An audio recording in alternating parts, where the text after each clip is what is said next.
चाचा भतीजा में होगी सुलह। बीजेपी ने पशुपति पारस से की लोजपा के दोनों गुटों के विलय की बात। लोकसभा चुनाव 2024 की तारीखों की घोषणा कभी भी हो सकती है, मगर बिहार एनडीए में सीट बंटवारे पर पेच अभी सुलझ नहीं पाया है। चाचा और भतीजा के बीच की तकरार बीजेपी के लिए परेशानी का सबब बनी हुई है।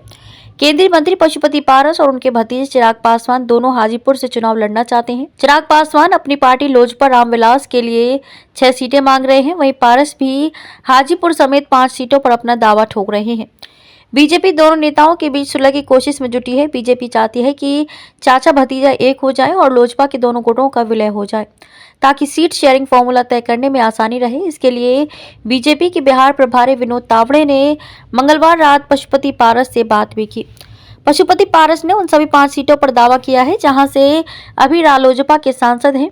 यही नहीं, उन्होंने साफ किया कि वे हर हाल में हाजीपुर से ही लोकसभा चुनाव लड़ेंगे। दरअसल उन्होंने लोजपा के टूट के समय उनके साथ आई पार्टी के चारों सांसदों की सीट पर अपना स्वाभाविक दावा बताया। उन्होंने बीजेपी से आगामी चुनाव में 5 सीटें लड़ने के लिए मांगी हैं। बीजेपी प्रदेश प्रभारी विनोद तावड़े ने पारस की बातें ध्यान से सुनी, फिर उन्होंने पारस को चिराग पासवान से हाथ मिलाने का सुझाव दिया।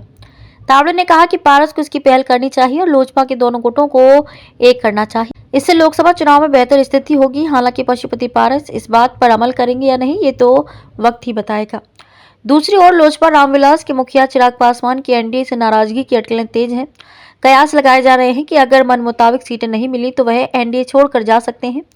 उन्हें महागठबंधन से 8 सीटों का ऑफर भी मिल चुका है। हालांकि खुद चिराग ने इन बातों को अफवाह बताया है। वहीं बीजेपी प्रदेश अध्यक्ष सम्राट चौधरी ने मंगलवार को कहा कि एनडीए में सब ऑल इज वेल है, कहीं कोई समस्या नहीं है। चिराग के सवाल पर उन्होंने कहा कि कहीं कोई नहीं जा रहा, सब एनडीए में ही रहेंगे।